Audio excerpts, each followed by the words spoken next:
So when you want something, when you ask for more money, it goes into the vortex and it begins attracting unto itself.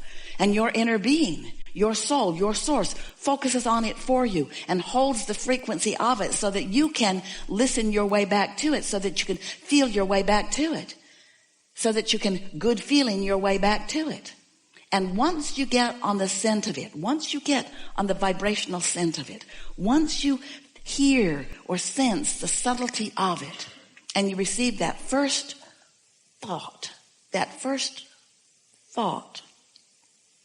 matters to you, that first thought that's strong enough that you received it and different enough that you know you didn't think it. And that's really what we're wanting to talk with you about, is you getting into the receptive mode so you can tell when you're receiving from your source who knows about your vortex, or whether you're receiving from someplace else that neither knows or cares about your vortex. So for a while we've been calling this gathering the art of allowing, the art of you figuring out how to allow yourself to be in the vibrational vicinity of the stream of consciousness that's coming from your inner being, so that you can hear the subtle at first. It gets louder and more defined and easier for you to hear. Rampage of information and guidance that is coming forth from your inner being. So you ask for it. Contrast caused you to do that. And Source answered it. But the answer of Source is vibrational and it's subtle, and you got to listen. And that's what step 3 is. You've got to get into the receiving mode, which really means you've got to turn off the receiving mode of I can't do that, or I don't know how to do that, and turn on the receiving mode of this is a simple thing for me to do.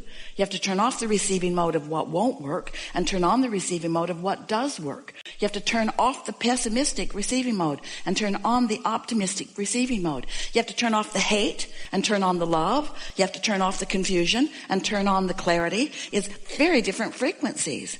Every subject is really 2 subjects, wanted and absence of it. And sometimes without even knowing it, you're tuned to the receiving mode of the absence of it rather than the presence of it. And then you say, why is it not coming to me? And your inner being is saying, not only is it coming, it has come. And not only is it real, but it is so real that we are projecting to you clear thought of your path of least resistance to follow your way right to it. And you say, oh good, maybe, oh good, then I will just beat a very fast path to the conclusion of this. And we say, yes, we want that for you, but we also want for you to understand that the path keeps unfolding, that it's like a pipeline that's got all the new stuff getting ready to manifest, getting ready to manifest, getting ready to manifest. Oh, manifest. Yay. But new stuff. Yay. New stuff. And how does the new stuff get there? By exploring, by having some contrast, by asking for more. It all fits together so perfectly for you. But you got to stop caring so much about yay. And start being willing to reach for the satisfaction of sensing it, of receiving a new thought about it, of being in the flow of it, which really means you want to lower your resistance, because it's the resistance that's slowing everything down, and it's the resistance that doesn't feel so good. Now, resistance and contrast, how are they different? They're not so different. Contrast is important for you to know what you do want. You have to know some of what you don't want. Well then, Abraham, then weren't we born into an environment of resistance? Yes. Well then, why are you ragging on us all the time about having so much resistance? Because you make a career out of it. Because you stay stuck in step 1. It's like going to the buffet, all of this food, lots of variety, and you look around, don't like that, and don't like that, and don't like that, and don't like that, and don't like that, and don't like that. Oh, God, I really don't like that. Don't like that. I think I might like some of that. Get rid of all the other stuff, because I only like that. Really, I only want this. I don't want any of those other things on the buffet. Please remove them. They're upsetting me. Please remove them. Get rid of all of them. Please get rid of all of them. Get rid of all of them. And the more you say get rid of all of them, they just come out with more plates of them. No. I said, take them away. Why are you bringing more of them? Take them away. As you focus upon what you don't want, more and more and more of it comes, because this is a vibrational universe that is based upon the law of attraction. And when you say yes to something, more of what you're saying yes to comes. But when you say no to something, more of what you do not want comes. And then you become a control freak, a failing control freak, because you can't control it. You just make yourself crazy trying to remove the things that you don't want because you don't want to see them. It might upset you. And we say, then look over there. I can't look over there because I know it's over there. I know it's there. I know it's there. And we say, so that's what introduces resistance into your equation. Step one is know what you don't want. Well, how long do you have to know it? Do you have to know what you don't want your whole life? Do you have to talk about it every day of your life?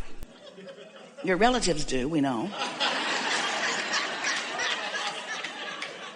Or can you know what you don't want, which causes you to launch a rocket about what you do want, and then when source gets all over it, and the energy that creates worlds is focused upon it, and the vortex of it begins spinning and attracting the cooperative components, could you look over there? Well, you could, but you say, there's nothing to see. There's nothing to see over there. Look at all this stuff I can see over there. There's all this stuff I can see. I hate most of it. But there's all this stuff over here that I can see. And to look over here, I have to focus more than I'm ready to focus. And we say, so when you think about what you do want, when you launch your rocket of desire, this is a powerful vibration that is causing these vibrations and thoughts to turn to things. But every time you say, but where is it? You introduce more inability to see it. Every time you look for it before it's ripe. It's like putting the kernel of corn in the ground. The farmers do it every day. They put the corn in the ground, and you put yours there. And then you say, I'm ready. I'm ready to see you. I want you to become big, and I want you to have lots of ears of corn, and I want to eat you or sell you. I want to sell you. You don't just stomp on the ground in anger. All of you don't. You're not discouraged that it hasn't immediately become all that you know it has the potential of being, because you know there's a process. You know that there's a becoming. And we want you to accept this magnificent vortex and all that it holds and all that it has already become already. But you've got to tune to the frequency of it so that you,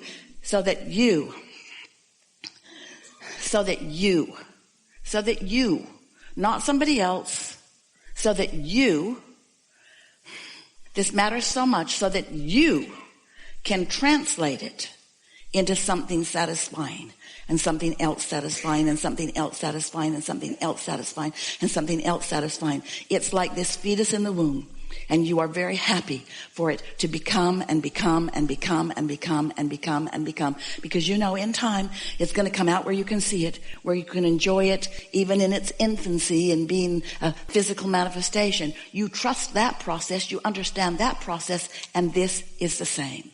Haven't you ever wondered how the becoming of what has become has become?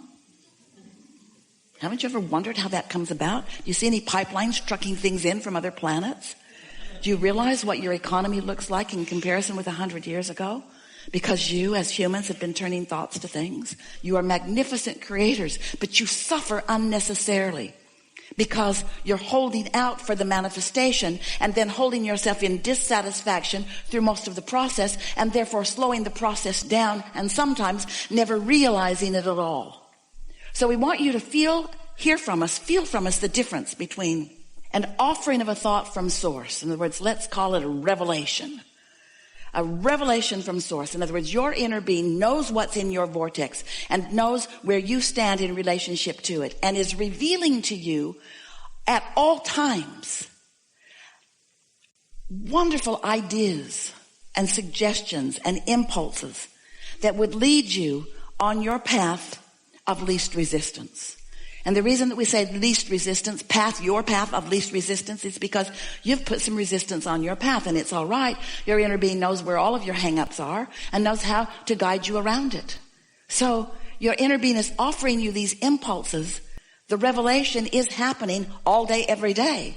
But there's something that you've got to do. You've got to do step 3. You've got to get in the receiving mode. You have to be receptive. You have to receive the revelation. You have to allow yourself to hear it. So that means you've got to tune your tuner. You can't be focused on what you don't want and tune your tuner to what you do want.